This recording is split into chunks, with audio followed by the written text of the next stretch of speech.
I'm Gary Erickson. And I'm Tyler Hogue. We became best buds through the heavy music scene. And now we're doing a podcast, breaking down our favorite bands, albums, and shows. This is All Consuming Podcast.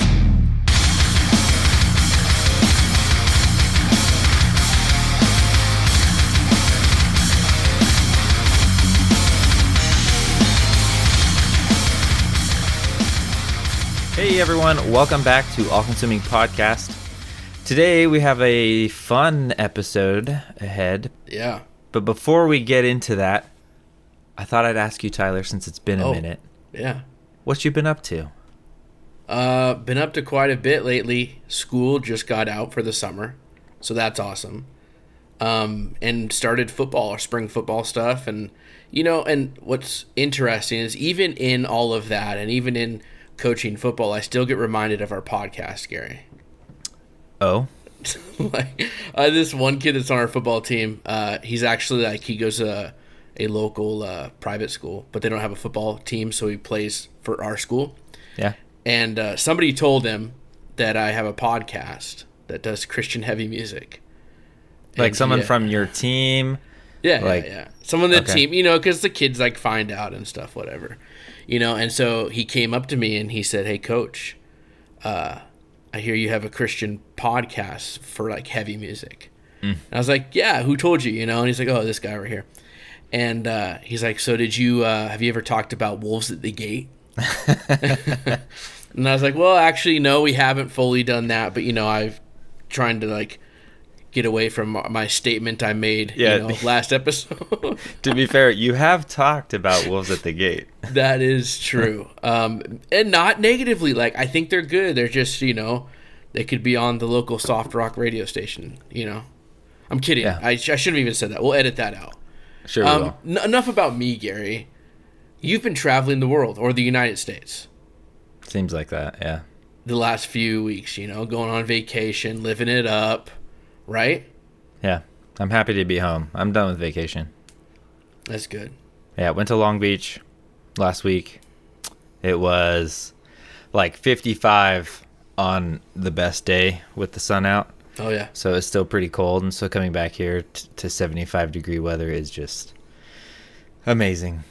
The Washington and Oregon coast, for people that have never been there, it's sweater weather basically year-round. If it peaks into the 70s or 80s, it is so hot over there, which, it's not the typical East Coast, Southeast Coast beaches or California beaches. Yeah, it's way different, right? Oceans are colder, beaches are cold, but it's fun and it's really beautiful and we like going. Dude, heck yeah. But yeah. Earlier today, I got back from work and it's my first time back in office since COVID, except I didn't go in office. They had a food truck day. And so they got a bunch of food trucks out there, pulled pork and Asian stuff and ice cream truck. And there was even they bought a ton of Girl Scout cookies. My work did. Okay. And just gave them to people. That's awesome. And of course I wanted some, but I was waiting there. We also got free drinks because there's a cider house across the street from my work and they were there too. And so I'm waiting for all these people to get their Girl Scout cookies. Sounds awesome. And I didn't get any. I missed out. They ran out? Yeah. But there was a cornhole tournament. And then after that, all the losers started going to play volleyball. So I finally got to play volleyball after 2 years. And man, I'm getting old. Why would you say that? I mean, I don't feel, or my brain doesn't think I am. But and I've been very not active for 2 years, right? Yeah. I don't have a gym membership anymore because of COVID. I just haven't gotten active again. But just falling backwards to catch yourself, I just could never. I'm constantly falling down. I'm this guy out there flopping on the sand. Stop it. I don't even know how to hit a ball, and I fell on my hand and to catch myself, and my wrist was just not able to hold me up, so I fell all the way down, and I'm what is this? I would jump and my ankle would snap sideways and I fall over. I'm what? Legs work. It was frustrating, That's hilarious. I mean, Gary, you're not old. Let's be real. You're not, in comparison to things. Compared to the Earth, dude, you're young. Right? compared to most people's grandpas, you're young. So like, just it's all about perspective. Yeah. Yeah. Anyway, that's enough with our small talk. Okay, yeah. I just thought we'd have a fun conversation before we dug into this next album. Today we're going to talk about Plead the Widow's Cause. Yeah. And they're awesome. Is it an EP? Is it an LP? It's 8 tracks, Pain Split. And we've been listening to this pretty much since it came out. I think I found it on like a Facebook group or something. And I think I sent it to you, Tyler. I'm going to say I did and take credit. But yeah, I loved it right away and I jammed it. And it's like one of those albums on the first listen, you're like, I liked that. But it's like, what did you love? And it's like, I don't know yet. Yeah. And so you're like, you share it with people and you're like, it's good. Oh, what song should I listen to? All of them. Like, I don't know. The whole album. Yeah. Dude, I totally feel you. I think like, so you did, I have no idea how you found them, Facebook or whatever, but you sent it to me. And for the first time in our friendship, I think I actually listened to it right away. What? Yeah. You sent it with like super intriguing. I think like the text read like, listen to these dudes. They sound like they're from like the early 2000s, post-hardcore stuff. And I was like, okay, I'm down for that. And so I listened right away and I was hooked, man. It's just a different sound than what's coming out right now. It's a collection of sounds that we all really like. Absolutely. And like, I think you're so right about how the first time you listen, you're like, oh my goodness, I really like that. What do you like? Well, I know I like it. And you keep listening, and then you hear the lyrics, and you're like, oh, I really like that. Yeah. And then there's all these pieces that are just really good. And there's a song specifically on this album that is one of my favorites. Like, I don't know if I'd say like song of the year so far, but it's a song that I've probably played maybe the most this year, outside of Kate Bush's Running Up the Hill, From Stranger Things. Yeah. So what song sticks out to you? Like, I assume it's the one you're talking about. So for me, like, and we'll go into depth on this, True Love right away stood out to me. Lyrically and sonically, just everything about it was good. So much so, Gary, that when I first heard it and that part that we'll get to where it comes in and it says True Love and you can just kind of like feel the groove going, I was like, I have to make a reel with this song. And you did. And I did. I found a great like Disney cruise ship video of like kids and parents like dancing. So cringe, right? I don't even, what are they doing? They're doing this thing. What is that? Yeah. Like a Fortnite dance or something? The fist and kick thing at the same time, yeah. And like they're doing that, and I was like, oh my gosh, this fits so perfectly to that sound. And it went pretty well. A lot of people liked it and asked, who's the band? And we got to tell them. And so that was pretty awesome. Yeah, that's cool. Yeah, I think that song only stuck out to me because when it ended, it's like, oh, it's over. And you like look at the last song they played, it's like, oh, it's called True Love, Yeah. But for me, the one that stuck out after the first or second playthrough is probably Diet Koresh. Oh, yeah. I think it's just because like the choruses stick out pretty good and they get stuck in your head. Absolutely. Integrity is for the weak. So yeah, when we were talking about what songs to pick, I was like, that's such a tough song lyrically to dissect. But luckily, our friends at Kingdom Core, they did.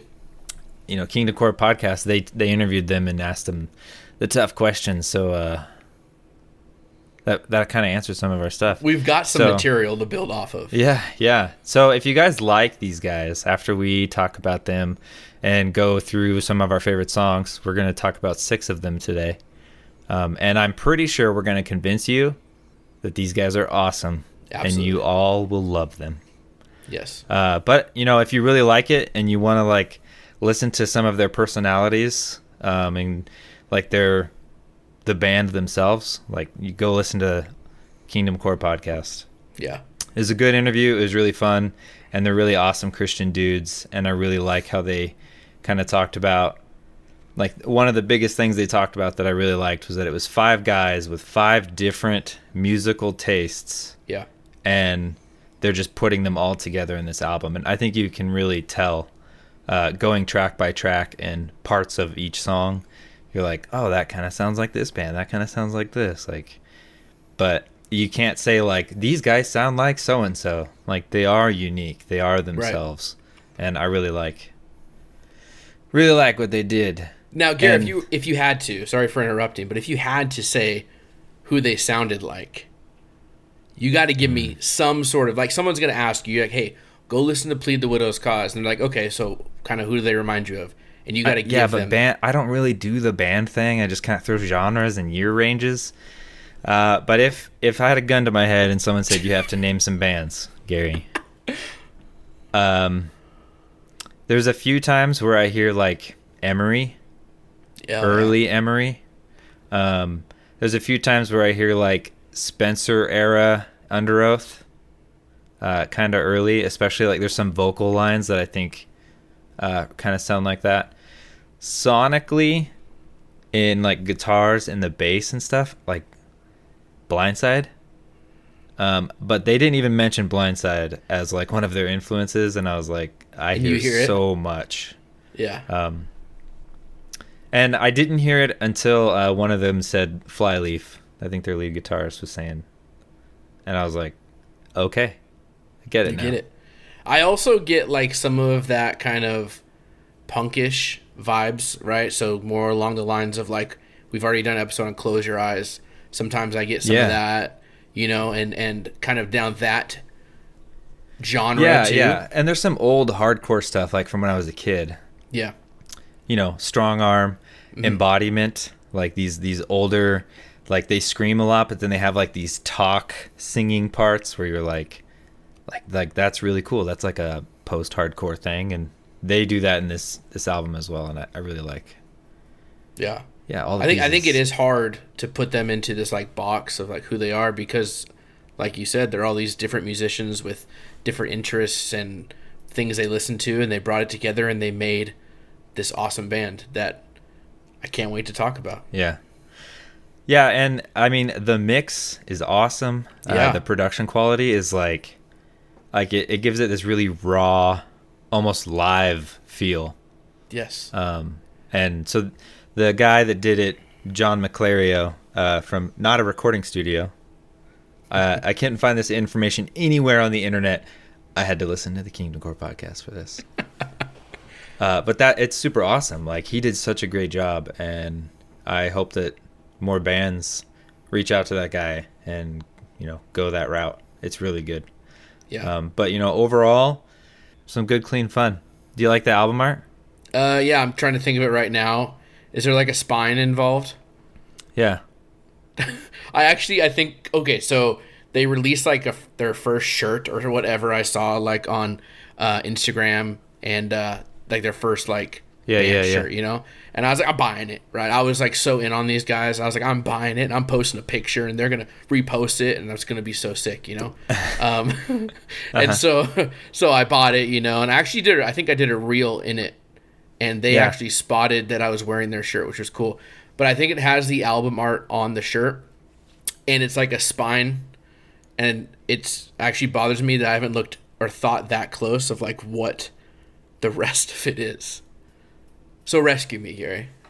So my first impression, I thought it was like some kind of fossil, you know, a pterodactyl or something. Yeah.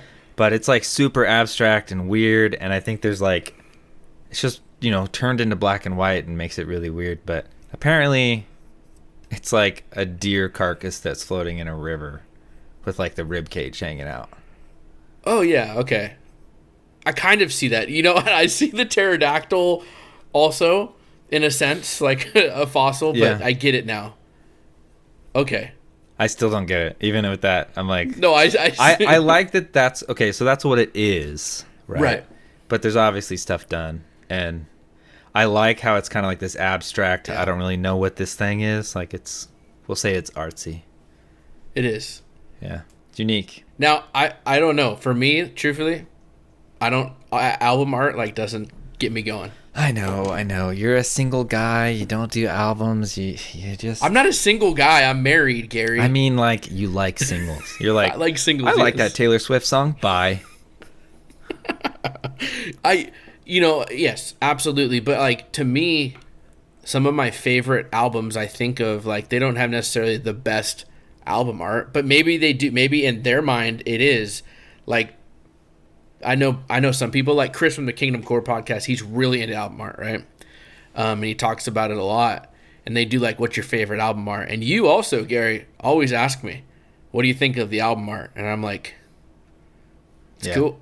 You're like, kind of sucks. Like, no, I would never say that. See, like, and I think we did Bloodlines too, and you're like, what do you think about it? And I was like, it's cool. And you're like, it's album art of the year. And maybe you just have like maybe you have like an abstract mind and you can like see stuff that I can't. I look at it and I'm like, it's just a picture, okay, man. It's a picture. You're like, but they did this and all that. Okay. I like when it's like the album art is just as important of a decision as like order of tracks as what the whole album sounds like. Yeah. And this album art's cool. I mean, so much so that I bought some of their merch, right? Which is pretty awesome. And now we're going to do a podcast and talk about 6 of our favorite songs. Yep. So, without further ado, let's talk about the first track that we chose, Disrespect for a Voice Unheard. Disrespect for a voice unheard has left the void unfilled. Why a anger in my brain? Never see the numbers count. What was unforced to be? The guilt is spreads inside. I will give my arms and legs to still another unjust cry.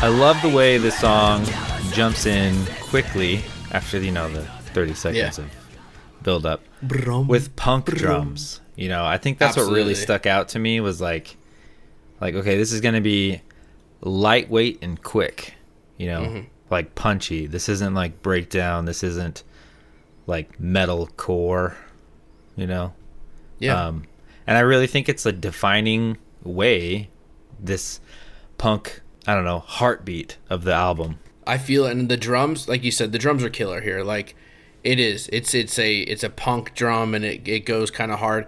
But I do think, like, throughout the song, there's space. We talk a lot about space in music, and the way that they play their instruments, right, and scream in the space is like what I think I really like about Plead Will's Cause. Like, just you'll have the guitar going kind of chugging a little bit, and then there's this awesome scream, great lyrics, and then they chug again and the drums are going, and there's just a lot of space that I really think they use well. Yeah. I really like that the first line of the song is the title of the song. That's true. That is true. Yeah, no, I like, and lyrically, like, this whole album, I think you text me, like, earlier today. You're like, you sure you just don't want to do the whole thing?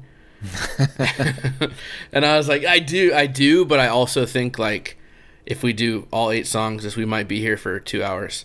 But, like, they're so good. Like, the lyrics of all of these songs are so good and well thought out.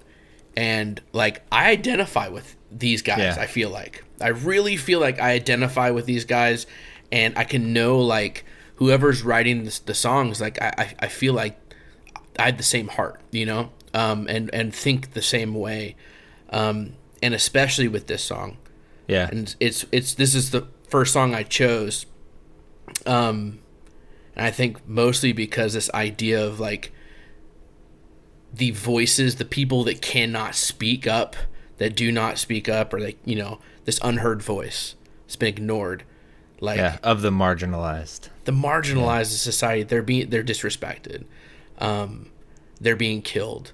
And it's this sour taste. And I think at one point he talks about like how his anger, just white hot anger, runs through his veins, and it's like, man, I feel like I've been there. Pretty sure when I sent this EP to you, I was like, Tyler is gonna love this song. Absolutely. I love it, and I like it. Kind of brings me back to the early 2000s with like the group shouts, and all that stuff, and it's just it's a perfect song for me to start this album. Yeah, there's a line in here that I really like. When I was listening to it, it stuck out. Right, it's something that I heard clearly, and every time I hear it, like, I know exactly where we're at in the song when I hear that part. But it says, lip service is just a spit in the wind. Yeah. And then he screams, don't think you're making a difference when all you do is pretend and pick and choose the ones you care for. I really like that line, because lip service is like, just like showing support, or like, yeah, I totally agree with you, but not doing anything, like not taking any significant action on it. And the way he sings it, so good. The way he comes in, and I'm the same way. Whenever I hear that lyric, I'm like, okay, I know where we're at in this song. And it sticks out, but like it continues. Like I don't really remember, I think they said in the Kingdom Core podcast why they wrote this or what inspired them, but I think what happens is it continues to go, and it speaks for events that continue to happen, right? And so you think about all these like mass tragedies that we're going through, and we turn on the news and we see these things, or what happened in Uvalde, with the kids being killed in the elementary school, and just terrible tragedies that just break you, right? To where like you're just so upset, and like this song is speaking to the heart of that. This lip service that every single person says, it sucks, it's not good, we need to fix it, but nothing ever happens. And it's so frustrating, and we live in this world where it's going to continue to happen, right? And it's so tough. It's tough. Yeah, and I don't think it's just those kinds of things. I think it's based on what they were talking about, right? So the inspiration was the George Floyd thing, right? Because he wrote this like years ago, which I like that, that's what gave him the inspiration to write it. But then it's worded and phrased to be more ambiguous and be more open to cover various things, and even stuff like abortion and just the people that aren't able, like you were saying, they can't speak up for themselves. Right. But and there's a lot of like, being upset and ashamed. And there's this part at the end that I really like where he says, I keep looking back and I'm ashamed. It's like, it's not necessarily for something he did or didn't, in this case, do, but just like that it happened and the way people react. And people are just like, yeah, this is terrible. Oh, that sucks. But no change is made. But ultimately, it's because we live in a broken world. Yeah, it's just like, though, I think the hardest part is, and I think it goes back to that line of like picking and choosing. Like, I don't think I ever want to be, and I don't think we should ever want to be numb when we turn on the news and hear about some innocent person or innocent people being killed or taken advantage of, right?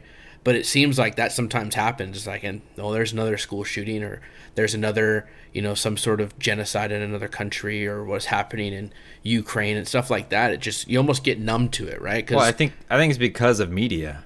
Yeah. Because of technology, we hear every murder and every tragedy that happens. Absolutely. As soon as they happen, with live updates. Yeah. And I think it's just all this, like, I don't know, brokenness. Like, if you were not numb, you would be so depressed. Yeah. You would be ruined every day when you look at the news or open Google and look at the trending news or Facebook or whatever, wherever you get your news, right? And I think it's just a very easy thing to, like, flip a switch and be like, another one. Scroll, keep going. Yeah. I mean, and it's hard. I feel like that's a song on its own. We should write a song about that. Yeah. I feel like and for me, like now listening to it, I think about the school shooting at Uvalde, like thinking about that. And I remember like thinking about when that happened and I saw the news and heard about all that stuff, like it just, I'm so upset. Like I couldn't even like not think about it. You know what I mean? Like just running through my head and thinking about as a teacher, if I'm in that position, what goes on, and the parents trying to get there. 'Cause I'm also a parent and of a elementary schooler, you know, and just thinking about all those things and like those kids that really they had no voice in this. Yeah. Right. They're the powerless. And it's like, it's so hard and just gets you angry. And I can just feel that the anger that is spoken in this song. And it's like, man, I feel that. Yeah. And it's not right. Yeah. That's kind of, you know, so the part after the, looking back and I'm ashamed, you know, he comes back in with kind of like that talk singing. Yeah. That he does. And it's kind of like a pop punk thing where it's like, oh, I keep, you know, kind of almost has like a British accent or something that comes in. I love that. Yeah. Yeah. I like it too. But when he comes in with that, I really love how he says, you know, he's ashamed of the thoughts that so encompass me. Yeah. You know, and he screams it echoing and, a condition I can't help. I wish I was somewhere else, you know. I think, you know, kind of what you were saying, I'm putting words in your mouth now. Hey. that's where you're at, right? These thoughts are encompassing you. Like that's all you can think about. I keep looking back, and I'm ashamed of the thoughts that so encompass me. A condition I can't help, and I wish that I was somewhere. Disrespect for a voice unheard has left a void unfilled. Why are they in my veins? You know, and I think that this song is also the anthem for the band name. Yeah, absolutely. Pleading the widow's cause. Mm-hmm. Right, which is a Bible verse. Yeah. But, you know, speaking up for those who don't have a say in court. That's what the Bible was, Isaiah was telling, Judah? Yeah. You know. So, yeah, speaking up, it's literally just another way of saying their band name, right? Disrespect for a voice unheard. And without picking or choosing who we're staying up for, the idea is we are doing what God has called us to do and standing up for those people that are unheard, those people that cannot speak for themselves. So let's move on to the next song. All right, let's do it, man. Pain Split. I remember a place when I felt safe, a place when I felt loved, a place when I felt loved, treated away for something that would leave my heart full of ache. Time spent on the worthless things of here, the things that I am, the things that I am dear. Fully blind with both eyes open wide, your voice will try to hide. You're not beautiful to me anymore. You're not beautiful to me anymore.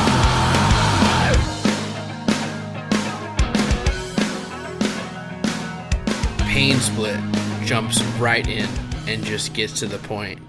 I knew you'd actually like it. really, well, I do like it a lot. Now, I have this question for you. Okay, so it jumps in, you know, and it just goes hard, and you kind of have this like this hardcore kind of like screaming and guitars, and all of a sudden it cuts, and like the guitar goes like clean and has this tone that I've heard a That billion like times. reverb background, yeah. And so what is that like? Is that like a... I'm trying to think of like where I identify that from. Is it like a genre of like early 2000s? Was that like a thing, like a new metal I think it's thing. new metal, yeah. Yeah, like, that's a part of me wants to say like POD Satellite. Yes, yeah. And the other part of me is like, no, Gary, you're being ridiculous. But I have no idea. I feel you, dude. I really like how that's there for like the bridges, I'll say. The quiet parts between verses. And then when he comes in with the verse or a chorus, there's like a driving guitar that kind of overtakes that. Yes. And then when that guitar leaves, that's still there in the background. Why did you have a band or a... No, I didn't think of POD. I just thought of new metal and like that idea of that like that guitar that's like there, and then there's like rapping rock over it in a sense, you know? Like, I don't know. It really reminded of new metal, so I'm glad that you said that. But this song is awesome, and it is the title track of the album. I'll let you explain what Pain Split is, because I feel like you're an expert. All right, more borrowed content. It's a move from Pokemon. You're telling me you did not know that before? For real? Did not know. That. Okay. Do I know that is a move in Pokemon? Yes, I do. Did I know that's what this song was named after? No, I had no idea. But in my and our defense, it is a line in the song. It is, and it's used well. It's not used as a move in Pokemon. Yep. I felt like you, even before the Kingdom Core podcast, part of me was like, oh, Gary already knew that. When I heard that and they said it was part of a Pokemon thing, I was like, oh, Gary knew that. You really didn't. No. Dang. When he said it, I was mowing my yard. I rolled my eyes because I was like, of course it is, you know? Yeah. That's funny. Were you when you were a kid like into all the Pokemon cards and all that? Oh, yeah. Me too, man. When I was a kid, yeah. Oh, still you have them? Do you still have them? No, so a few years back, my nieces and nephew really got into Pokemon, and I was like, well, I got all these before I had kids, right? And yeah. Part of me is like, darn, I shouldn't have done it, but they're still playing Pokemon and for like 5 years now, and they're like super into it. But anyways, that's awesome. That's cool, Gary. Back to the song. I think like once I got into like middle school or whatever, my parents like yard sold them for pennies, and they were gone, which is cool. So back to the song, Pain Split. Yeah. Gary, what's the song about? So basically focusing on worldly things instead of on God. Like that's really what it is. And that he's like running from God, I'll say, like choosing other things. But there's something like I like to picture that thematically in the song that he's like going back to reading his Bible. Yeah. And when he hears the thing repeating over and louder until he's dead, that's like God reminding him that, you know, your soul's been bought, you are forgiven. But yeah, that's kind of the pain split, you know, running from God, saying I don't want this, chasing things that are, you know, that are gonna break and fill your heart full of ache, to take their lyrics as part of the description. So would this be a song that you would say sounds like Blindside? Like, is this where you heard that, like your idea, like, oh, I kind of hear Blindside? Maybe. There's never really like a moment that I thought of it. It's just after listening to it, I just got these like early, maybe Blindside Silence, maybe earlier than that. Yeah. Where they screamed a lot, you know? I kind of feel that, and I'm no Blindside expert. Like, let's be real here. But like, I kind of feel that, or maybe when you said you had Emery vibes, kind of this on the outro too.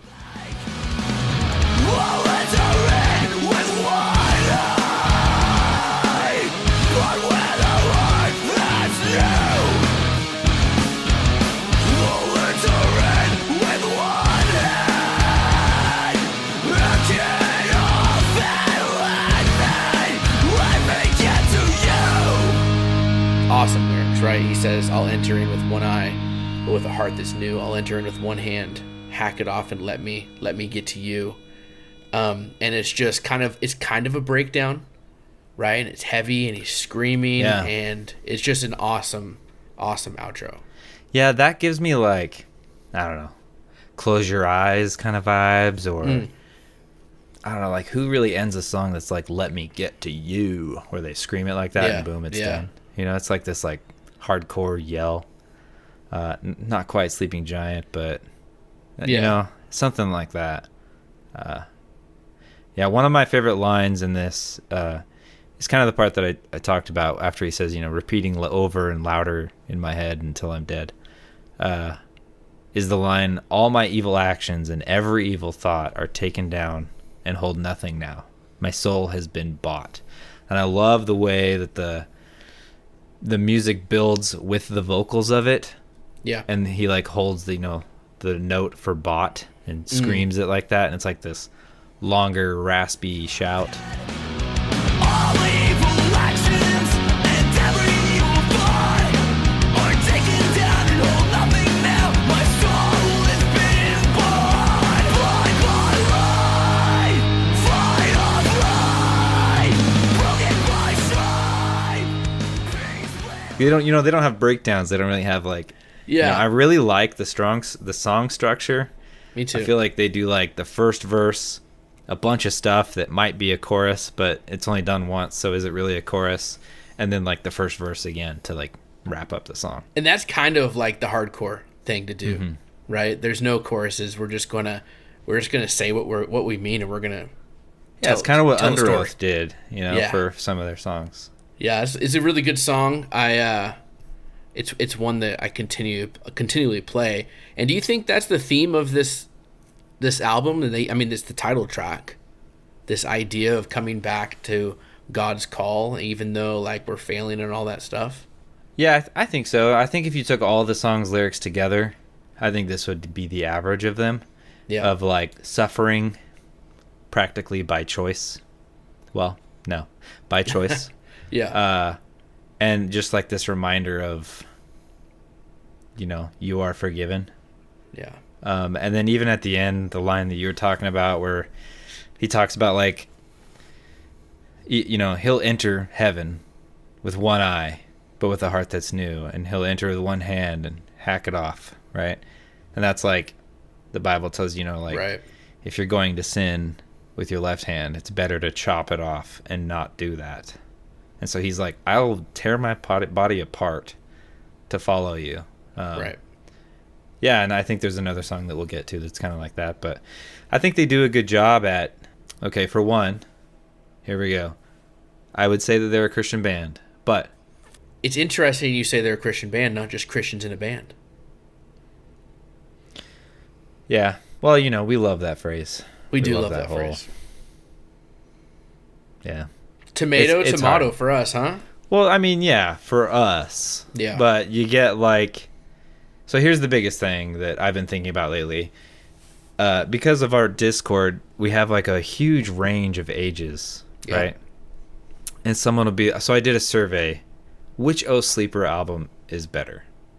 Right? Son of the Morning or Children of Fire? And the people that are 19 are like, oh, I've only listened to their newest album. I've never listened to that old stuff.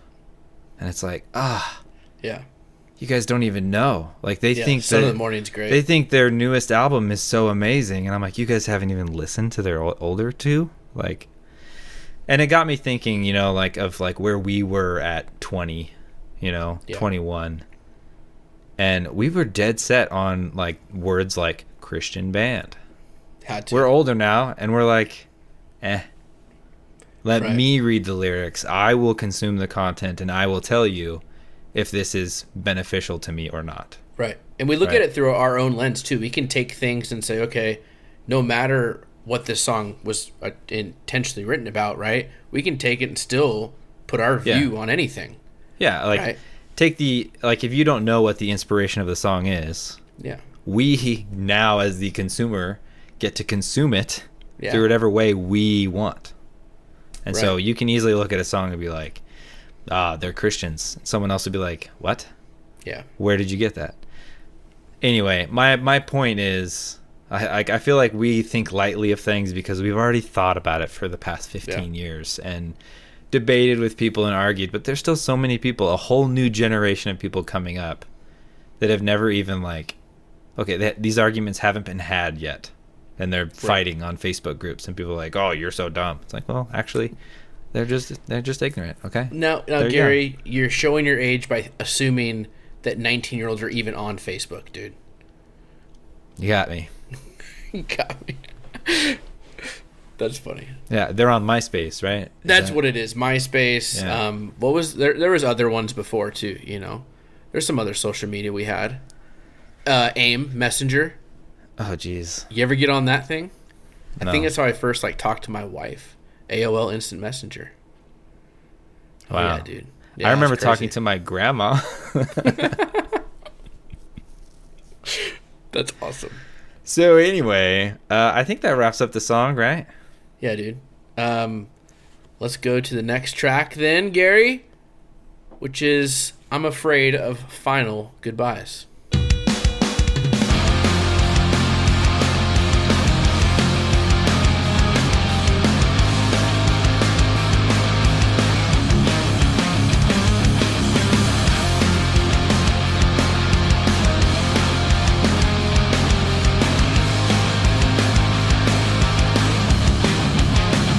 When I wait and begin my story, I know my words will fail. To the person that you were, into the person you are now. My head are feel bad, who would begin to show themselves. The devil thinks they answer, they influence the heart and will.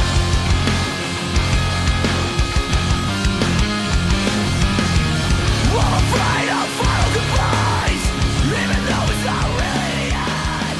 Let the run So you probably can't tell on first listen, but after knowing what the song's about, when you listen to that intro, like, you just know it's a sad song. Yeah. Like, you start to see, like, oh, it's not so poppy. It's not so energetic and punchy, you know? It's, I don't know, it kind of feels like a punch in the gut kind of music. Like, the way the guitars are, and you're like, oh, great. There comes a sad song. Yeah. It's a sad song. But what I think is really cool in those first few verses, those first few lines that he says, is like the different kind of vocal styles and the way we kind of swing from low to high and high to low. And If you listen to this as an instrumental, like there was no lyrics, I don't know if I would. Maybe you would. Maybe it connects now, but I don't know if I would say right away, oh yeah, this song's sad. oh yeah, no, not right away. Yeah. I think it's just because you start to associate the lyrics with the guitar riff. Yeah. I don't know, tying emotion to sound. Yeah. And it wasn't until I read the lyrics and I was like, dang, man, I don't know if I could listen to this song on the Huge anymore. Like, because now I know what it's really about, and it really Yeah. it breaks my heart. And I think of not as much as we talked about when we did our Emery episode, The Curse of Perfect Days, right? And it talks kind of about like Losing in a someone. sense, but it was more Yeah. like theoretically, like I had a dream that's what Yeah. Toby's writing about, right? And so it's in theory, and this just sounds like it happened.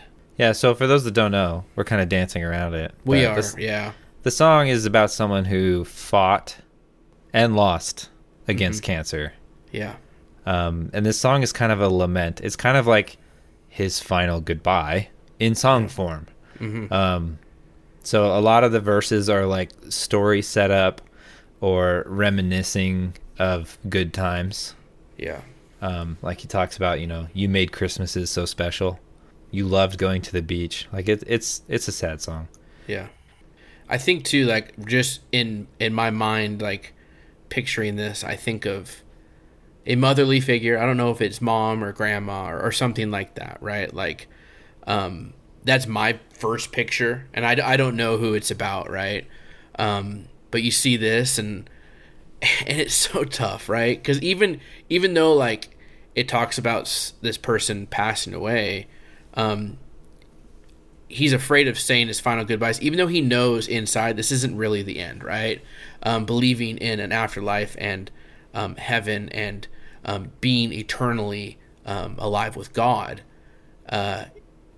it's still really sad. And to me, like cancer and dying and thinking of people I love dying terrifies me, man.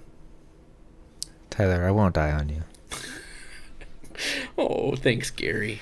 Yeah, and I like the chorus. I guess it's a chorus. It's kind of the clean singing part that comes out, that I know you're passing away soon. There won't be a chance to say goodbye. I think that there's parts of the song that are in the now, like looking back, and other parts that were like, I don't know, like a collection of notes when someone's dying and you're like writing in a journal, like your thoughts, and this is like the collection of like this emotional stuff. But I mean, I really like the song because it causes a reaction. It gives you an emotion. But before reading the lyrics, I just thought it was a good song. Is that why you chose it? Because you chose it like no. Right away. So the songs I picked them after reading the lyrics. Okay. And so this is one that I was like, oh, this will be a fun one to dig into. You have a twisted sense of fun, Gary. No, I say this all the time. Like, my favorite bands are the bands that make me feel, right, something. And all of these songs lyrically make me think, make me feel, and I'm here for it. Even if it is an emotion and a thought that I don't like experiencing, it also, I can identify again, like thinking about if this was to happen to me, or if it were to happen to, someone I loved. But I do think it's actually kind of beautiful to have this song as a goodbye, right? Like, to be able to share it. Yeah, songs like these, but you have like two groups of listeners. Those that are like, oh, this is sad, I hope it doesn't happen to me. Yeah. And then you have the other group that's like, this happened to me. Yeah. And I relate. And I feel like these are the kind of songs that, like, maybe I should start putting on a playlist for like when something bad happens. Have a collection of sad songs to help me get over help me process emotions and feelings and stuff like that. And for me, it makes me want to like call my parents and be like, I love you guys, but like I can't. Not that I can't do that. Tyler, what's the matter with you? Yeah, like, dude, I don't know. Like, for me, like, every time like I tuck my kids in, and before we recorded this episode, before we started recording, I went and I put my kids to bed, tucked them in, prayed with them, read with them, and then said to both of them, I love you, right? Like, it's easy to say right now as dad to little kids, I love you. And easy for them to say the same to me. But at some point, like, I don't know what happens, but you can't just go to your dad and be like, I love you, Dad. Maybe you I don't should know. Can see you? them. Maybe you should see them less often. I feel like I say it to my parents after like holidays and stuff, and I'm sure my dad's gonna listen to this and be like, nope, he never tells me. But it's like unspoken love. I don't know, and it just makes me want to express to the people that I love that I care for them. Yeah. So, I really like the outro of this because the outro is like this long repetitive riff, and when you just listen to it and you don't know the lyrics, you're just like, okay, the song's over, I get it, right? We're dragging this out. But I like it because you can see, I don't know, it gives you a sense of the final goodbye because of the space and how long it takes to end. He ends the song with, I'll miss you until the end, and then that's it. And part of you is like, what does he mean? You're not going to miss him anymore at the end. And, he's talking about, in heaven one day they will see each other again. Yeah. And so you're not going to miss them again when you see them. But, right.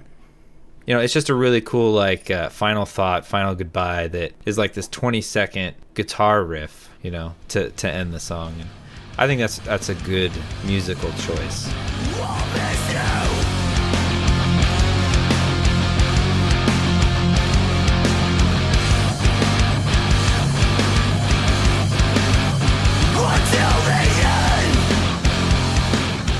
Yeah, it seems like it's very intentional, and it's a great transition, and you're probably still in your thoughts, right, for what this song, the heaviness of this song, and not heaviness as in music, but the lyrics. Yep.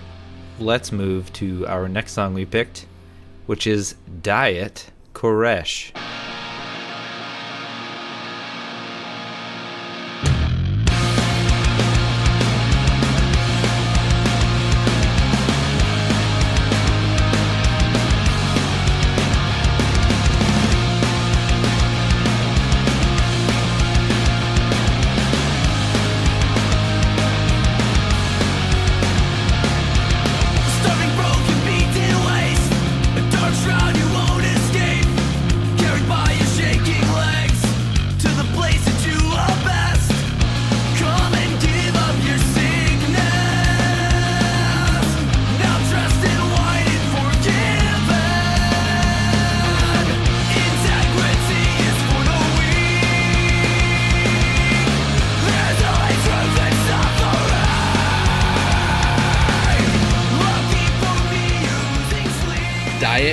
Koresh.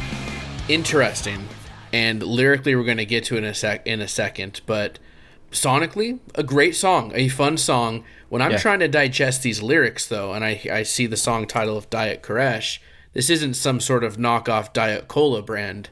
It's something much more. That was totally my first impression. It's like, what, is this like Russian Diet Coke or something? Like, what is Koresh? You know, Russian Diet Coke. That's funny. So Gary, I think you should do the honors of enlightening us, or me even, to this. So yeah, it's kind of interesting, and I think once you realize the inspiration, you'll be like, oh, I get the whole song now. Because at first you're looking at these lyrics and you're like, that's not right. Integrity is for the weak. Okay, this is wrong. There's only truth and stuff. Okay, what's going on here? You know. So basically, this is about that like Waco, Texas cult thing with David Koresh. Yes, I do remember. I think there was like a Netflix now, documentary about it. You know, like the FBI ended up like, I'll say, going to siege against their like outpost, and they all like killed themselves, right, or something like crazy. 83 of them got killed by the FBI, like in gunfight stuff. Like it was like a little civil war at this compound. But you know, it was just a messed up. It was a huge cult. There's like polygamy and like child abuse, and it was just a really nasty thing. And he, you know, was someone who said that God spoke to him, and he used the Bible to have thousands or hundreds, I'd say thousands, of people who believed that he was a prophet. Yeah. Diet Koresh is like, these are, you know, not David Koresh himself, but like, you know, a light version. Here's some lines that would be used, you know, taking a little piece of truth and putting a lie into it, taking a little piece of the Bible and twisting it into a lie. So you're like, oh, the Bible backs this. Like, this must be true. I must follow this. And really, I think I've tried finding parts where to see if it's like a conversation or like, you know, in the lyrics. But I think every line of this, except for the very last two words, is a saying of a cult leader trying to get you to follow him. Right. You know, I even think like, and I might be totally not remembering this right, but like when learning about what happened in Waco, right? Like they were forced to, as part of the cult, to eat certain things, to wear certain things, or women couldn't do certain things, right? And it was really, like you said, this like super strict, in a sense, a diet. You have to do what this person says. So maybe even that is part of it too, which could be interesting. But like this idea of somebody twisting God's perfect word and making it about them, making it so that they can be followed and that they can have some sort of authority. It's actually kind of scary. Yeah. I mean, so lyrically, when it starts off, it's like someone who's like weak and in need or suffering or having a hardship. And he's like, you know, follow me. I'll give your sickness rest. And, you know, like now you're clothed in white and forgiven, but you have to follow me.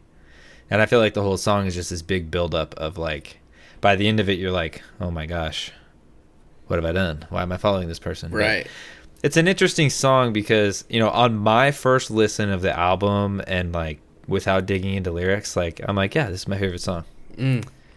After like reading the lyrics and stuff, like there's some lines that, I don't know, bother me more.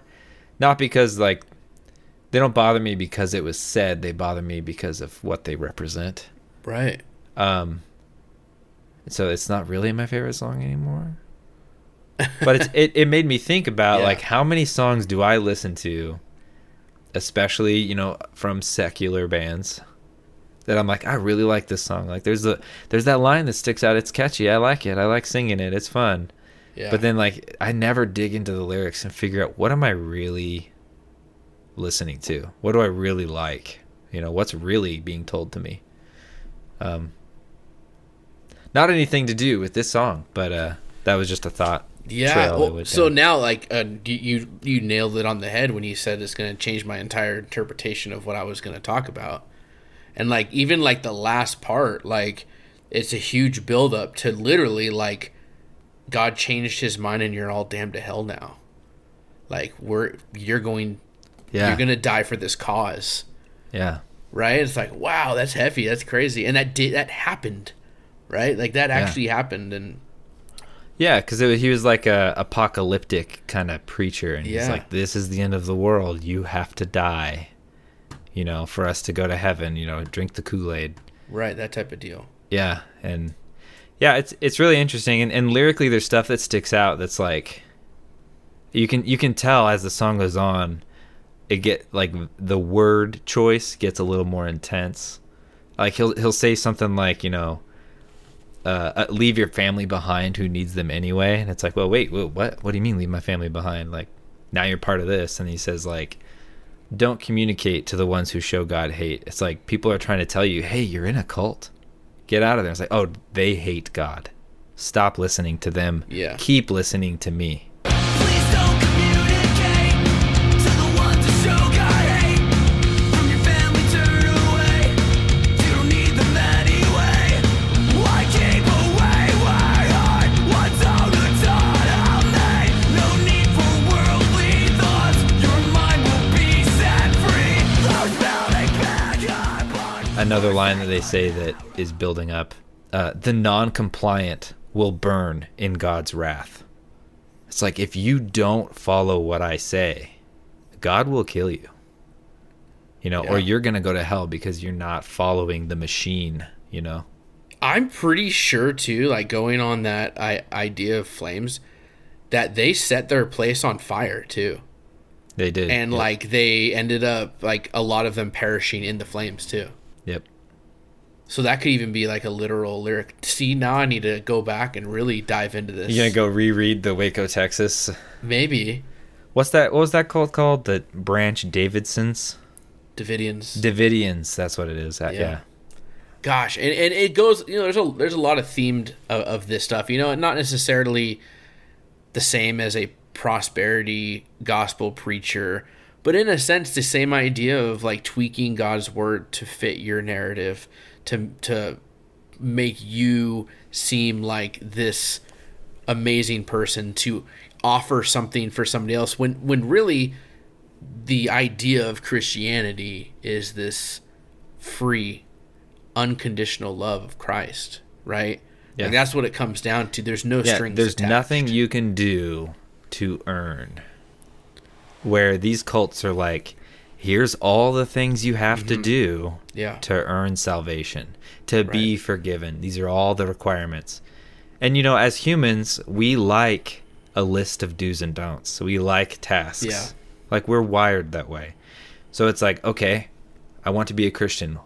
Tell me what I need to do and what I don't need to do. Yep. And it's like, for what? Like, is the purpose so that you feel better about yourself? Well, that's sinful. Is the purpose so that you feel like you're making a difference in the world? Well, that's sinful. Is the purpose because you want to worship God and do what he says? Oh, okay. Here's what Jesus says to do. Be like him. Follow him, right? Yes. Yeah. Anyway, I think we're getting down a rabbit hole. Yeah. You're so right. And we've talked about this idea before that when people become Christians, this idea of, like, well, now everything's going to be easy peasy, right? It just doesn't work that way. It's not God's on my side. Yeah. If Christ is for me, y'all can't be against me. Right. And there's truth to that, but not in the sense of, you're Worldly still gonna success. you're still going to worry about sometimes your money. You're going to have stresses. You're going to have tough things happen to you, right? And just because you're a Christian doesn't mean that they're going to just magically stop, right? And that's not what it's about. These worldly struggles will continue to happen, but you are saved, right? And that's what it comes down to, is God has saved you, and there's no strings attached. Whoop, whoop. Sweet. We went from Russian Diet Coke to to God's grace, baby. Let's go. All right, so let's move on to the next song. Meant to Lose.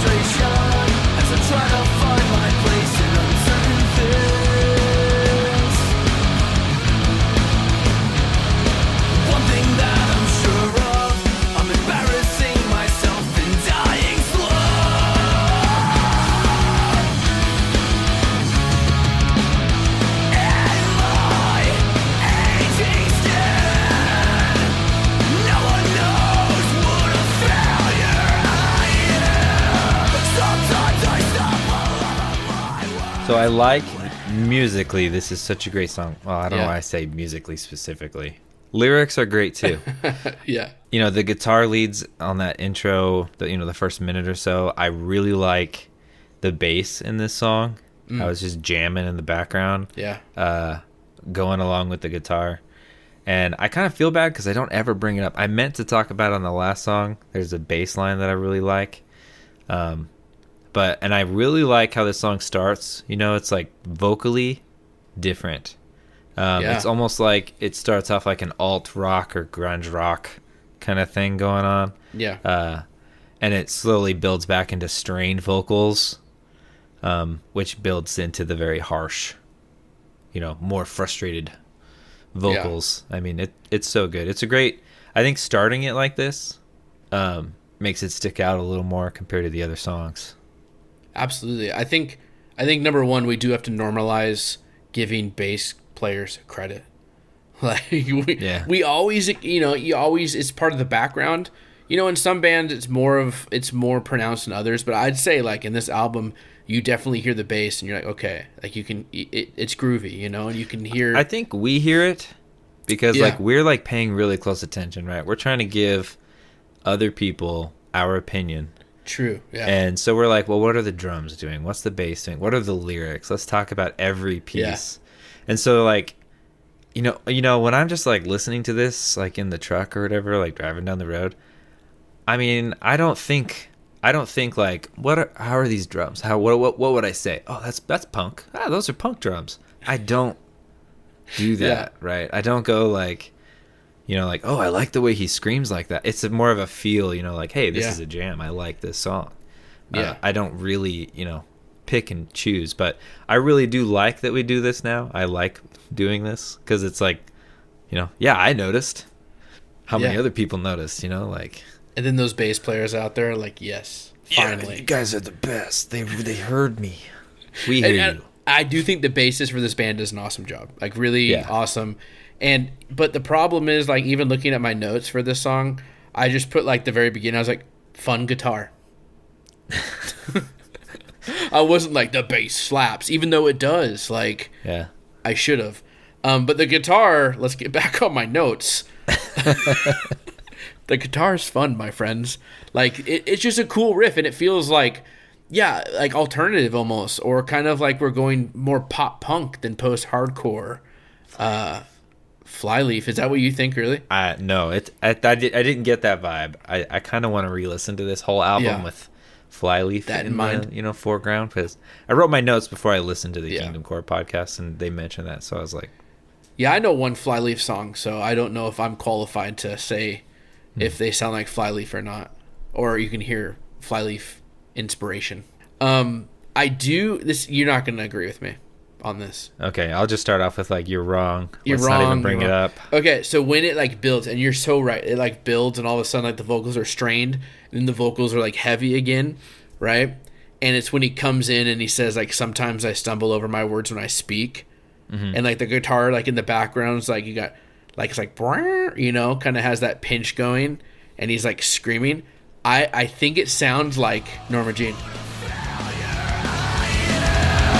Sometimes I stumble over my words when I speak, crushed by the weight of others' words. I imagine I know I've got it worse.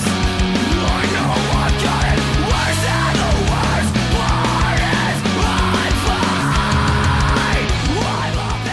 fine. It might be like the pace or the timing of the screaming, but I just feel like that's like a Norma Jean verse, And I wrote it knowing that you're going to disagree with me, and your makes me think that you don't agree. No, I don't know.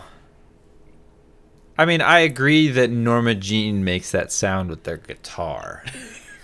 Is that what I'm getting out of this? That's the only instrument. Like, I don't feel it with the drums or the bass or the rhythm guitar. Like, I just don't. But I hear hearing that like wee, like that sound, like, Norma Jean loves playing that twangy, pinchy. Okay. So I'm not like extremely far off. I'm just a little bit in right field.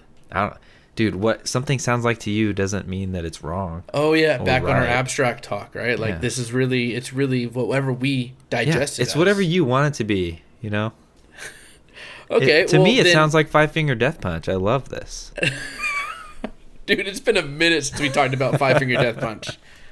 Dude, I'm glad we brought that back. Well, since this is abstract, Gary, can you tell us what it means? The word abstract?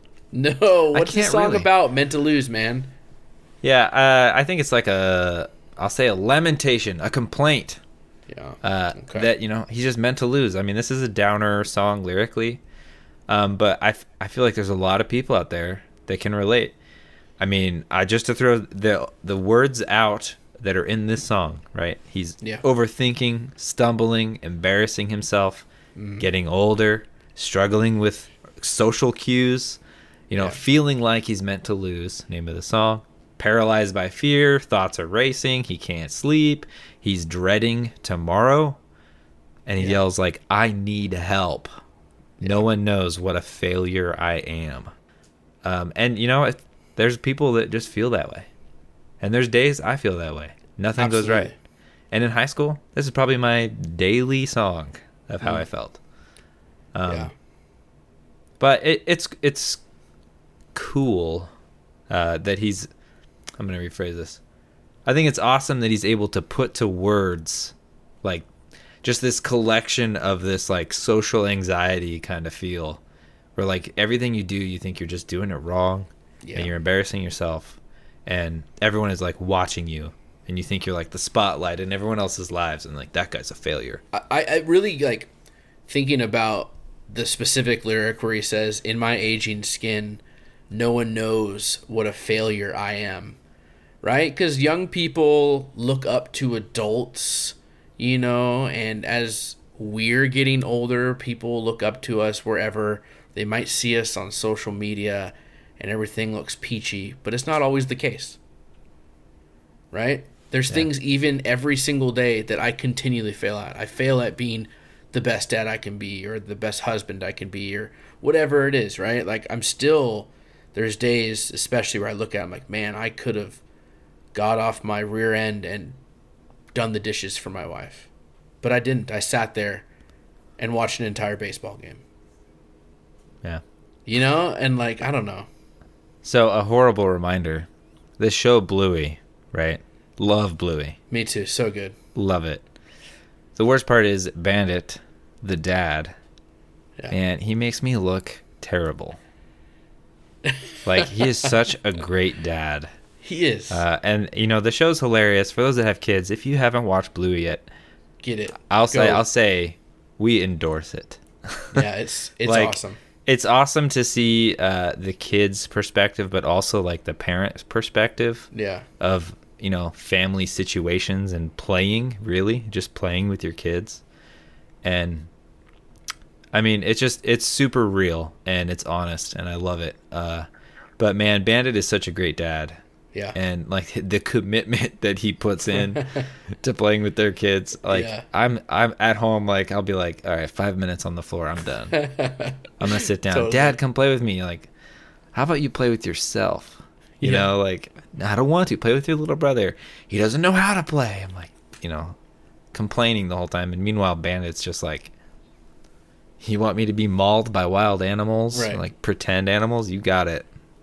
2 hours later. Yeah, and even Bandit, and it's funny, we're just like digesting Bluey now, but like even Bandit, like he messes up, or like Bandit wants to sleep, or Bandit's taking a nap, and like his kids are playing with him and wake him up from it, and he sometimes begrudgingly still goes and plays with them, where like, it makes us look bad. Yeah. But what a great show. Sorry, I don't know how that came from. What a failure I am. You know, a reminder of where I'm lacking. Dude, and that Bluey's theme song. Oh, Jam. It's a straight up jam. Have you listened to the full like 3-minute version? No. Oh, it's so good. What does they it like do the after, whole thing over in like again? Yeah, they'll do like the whole thing, but like saxophones, and then they'll do it with violins and like electric guitar, and like they do this. You know, really, it's done over and over. It's a great song. Yeah, if you haven't heard it, go listen to it. I'll give you a little sneak peek. Da da da da da da da da da da da da da da. August Swimming Podcast. Da da da da. Tyler. Oh, people that have no idea. New intro track. People that have no idea who Bluey is or what the show is are going to be like, wow, these guys are dumb. And if you guys don't have kids, still watch it. Honestly, you can still watch it and you'll probably enjoy it. Yeah. So, Meant to Lose. So my favorite part of this song is the intro line verse, which is also the outro line. Yeah. And I think it points back to Pain Split, which, is the title track, of how he says, I'll vocalize frustration as I try to find my place in uncertain things. Yeah. As opposed to a certain thing. Just Pain Split's beginning talked about focusing on worldly things that will break, that will make your heart ache, instead of on God. And this song is, it's just the tiniest hint, right? Without that word, find my place in uncertain things, which, that's part of the problem. He's trying to find his place in things that are not solid. Yeah. There is no foundation. Instead of like in Pain Split, where he like refocuses back on God. Absolutely. And these uncertain things, it's really hard not to focus on them because they're a part of our daily lives. Like even I identify too with like the dancing around social cues. Like sometimes like even being in social situations is tough, right? Like there's just weirdness. Have you ever like gone somewhere where you didn't really want to because you knew you're going to have to meet a lot of new people and that whole thing, and you're going to have to smile so much that your face hurts, like that type of deal? Today. My Today work when you went thing. Dude, it's been 2.5 years since I saw people's faces. Right. And like going there and like, how many people still work there that I used to talk to? Like, yeah. And it's weird because you go there and you're like, they're like, Gary? You grew a beard. And I'm like, you gained a lot of weight. Everyone just looks so different and it's been so long. And then you're like, well, actually, I don't even know anyone here. I only know like half the people. Yeah. Like, who are all these people? And it's awkward and you feel nervous and it's uncomfortable. Continue. Sorry. Yeah. Exactly. And it's those feelings. And sometimes like people that have anxiety about that, or other, issues like depression and stuff. It's a huge thing, these ideas of social cues and overthinking everything in life and just being paralyzed by fear. There's a lot of things that I can identify in this song, and there's other things that I can't, right? Which I think is pretty awesome, because I think people can listen to this and say, yeah, I can at least identify with some parts of it. Yeah. So with that, should we move on to the next song? The last song. Yeah. True Love.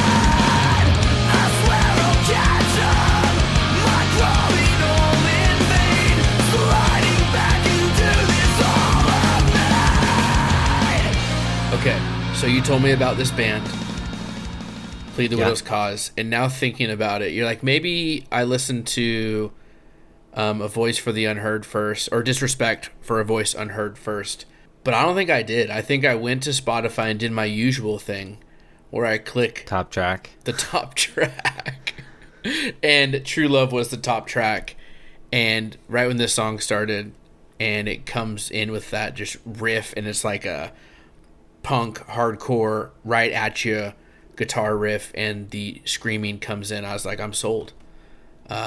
This whole song, musically, sonically, lyrically, is what I am here for. Aces, man. This is peak music, man. This is like I think of like that time when you and me, we were like listen to "We Will Overcome" by Close Your Eyes like a ton, right? And this song kind of reminds me of like that feeling. Yeah.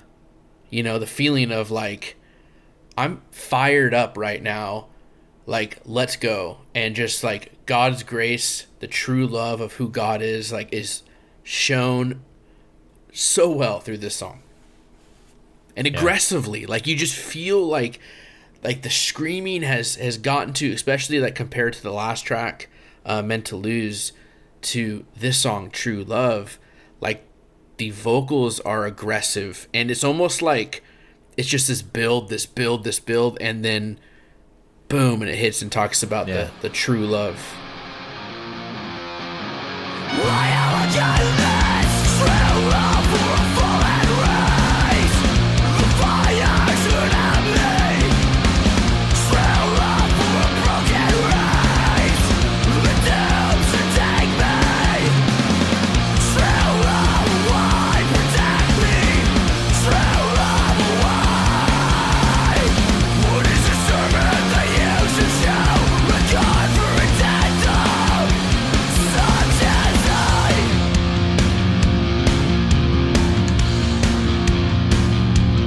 Such as I. Yeah, I really like that. The fast punk rock vibes. Yeah, absolutely. Like the way it starts, it reminds me of Goaty Hook. And I know you're like, Goaty who? You've mentioned them to me, you know. Yeah. Quick punk, but you know, instead of like punky vocals, we got hardcore vocals, which is awesome. But yeah, I mean, I actually think this whole album is like the next generation's like Close Your Eyes, We Will Overcome. Yeah. Like this is top-notch stuff, and I think people should pay attention to it, and I hope these guys do more. Me too. Even if they don't get to tour the world, or even the United States, or even the West Coast. Oh, come to the West Coast, please. But we're begging you. You know, I think this is going to be a big impact on the scene, and I know like we've been wanting to do this for a while, everybody. Yeah. This whole episode, but we have lives and we're super busy, and we already had stuff pre-planned and in line. So we're getting to things as we get to them. But back to the song. Yeah, I think you nailed it with the meaning of the song. You know, that he's a sinner in desperate need of Jesus. He tries to right himself in vain, and Jesus still loves him. And he's like, why? Like, I don't deserve this. Awesome. Like the first lyrics, they literally, not only like sound wise, they punch you in the face like this, the punk, the hardcore, but lyrically, when he's screaming, like the second half of that first verse, how can you bear the sight of me when I disgust myself? How do I compare to capital H, him? Right? Yeah. Like it's heavy, and it's like, you know, those questions are absolutely there. Like we're falling over and over again, and we're trying to follow, but it feels like we can only crawl in vain and sliding back into this hole that our sin has made and our humanity has created. It's just a really good picture of the journey and the walk with God. Mm-hmm. Yeah, like that reminds me of like one of my favorite lyrics from this song. He says, "I can do nothing but rejoice. I don't deserve this. I didn't earn this." Yeah. Like, because he's a sinner. He's nothing he does is right. The way he screams that too, it's like he's angry, but not angry. You know what I mean? Like, I think he's trying to convince God. Like, no, I am not worthy of this. yeah. Like, stop. I didn't earn this. I don't deserve this. Like, why? Because like the whole chorus, is it a chorus? I guess it is. You know, at the end they have like that group shout. Yeah. Where he yells, why do you have this regard for a dead dog, such as I? Yeah. And the whole chorus is just him being like, I deserve fire. I don't. I deserve doom. I don't deserve this love. True love, right? Yeah, and I like the picture too of where he says, "My legs are broken. Like literally, I cannot follow you. They're broken. Yeah. Only way this is going to happen is if you, with your perfect strength, carry me. I have to wait for God. I can't do this on my own." Yep. Yeah. And then he says, let me receive.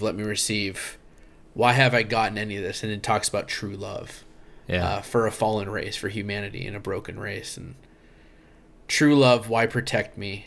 True love, why? Man, yeah. That's good stuff. Yeah, I like that this is actually the most recent song they wrote. So for those that don't know, they wrote a lot of these songs over the past, 2+ years. And then, they went into studio and made them all. This is, the most recent, which makes me think, they got more cohesive in their songwriting and their collaborative ability. And, I don't know if this is my favorite song or not on this album. I haven't really picked one because I like the whole thing. Yeah. So my favorite part of this is the outro of the whole thing, when the song basically ends, and it just kind of comes back with background reverb voices of him singing, my legs are broken, I cannot follow, with your perfect strength carry me. And one line that's different from the other times where he said it, instead of saying, I'm waiting just for you, let me receive, he says, open my hands. Yeah. Let me receive. That's even more not just are my legs broken and I need you to carry me. Yeah. But I need you to open my hands because I can't. It's such a great way to end the album too. Yeah. My legs are broken. I cannot follow with your perfect strength. Carry me. I'm waiting just for you. Open my hands. Let me rest. Yeah, and it's this picture of in my mind that's being created, obviously with broken legs, sinking back in this hole that we've created, a rotten deer carcass skeleton thing that is dead, yeah, completely dead. And you're bringing the album art into this, Gary. Are you? I'm trying to help you. You're making me connect this album art, bro. Dead in his sin, the deer carcass. This hole he's dug, his legs are broken, and God goes and, with his perfect hands, takes him, carries him the way, right? Mm-hmm. It's beautiful, and we're on this journey, without God, we're literally on this straight path to hell, right? And we're walking, and God literally grabs us and takes us from that. Is what I get out of this. Because we do not deserve what we've been given, this grace that's just amazing. Man, this song gets me fired up, dude. I'm ready to go. Lyrically great. Yeah. And again, during those choruses, that bass, man. It It's moves fun. this song. Yeah, it is good. See, if we were so blessed, Gary, to hear them play live, to see them at a show, This song would get me moving. This song would get me hyped. Yeah. I would have to I would be looking for it. I would not be able to sleep at night knowing I was going to hear this song performed live. You gonna be two-stepping? Oh, guaranteed. When it comes in with the true love part, I am two-stepping. Absolutely. What I'm most excited about, hopefully, from this episode is that people that are going to listen to this go and listen to them, right? Yeah. It's one of those bands where you listen and you're like, man, this is really good stuff. This is it makes me think, makes me feel, and it gets me going. I'm pretty stoked about it. Yeah, and to double down on that, I think a lot of our listeners have heard them. Yeah. Right. I mean, we've shared them a lot on We have Discord and Instagram and stuff. And what I think, what I hope people get from this, if you haven't listened to them, give them a shot. Yeah. If you have listened to them, I hope that this episode like gave you more of a depth to them. Yeah. Like this isn't just like, you know, eight songs busted out really quick. We didn't talk about 2 of them. They're still good songs. They are. But you know, to show you that like these guys have content, like they have substance, like there's talent in this and there's heart and passion in this. Yeah. And I'd love to see these guys get bigger, and even if it's not like a numbers game, like more listeners, having more like diehard fans. Absolutely. Because you got to start with those. But yeah. So closing out, thanks everyone for listening. If you like what we're doing, support us on Patreon. Buy us a cup of coffee on there. If you want to talk to us and other like-minded dudes and dudettes, like-minded folks, you know, join our Discord. Yeah. And hang out with us, talk to other bands. Little plug for this. Lazarus Complex is going to be dropping a single. Probably by the time you listen to this, it'll be out. We're like 17 of our guys on Discord like submitted a bleh scream. Yeah. And they put it in their next song coming out. So it was a lot of fun, like hearing everyone collaborate on this on Discord and like getting all excited and making fun of each other's terrible screams. And hearing Joe like having to like put everyone's screams together for this group, you know, scream. Yeah. But yeah, it's a lot of fun, you know. So yeah, thanks for listening. Peace. See ya.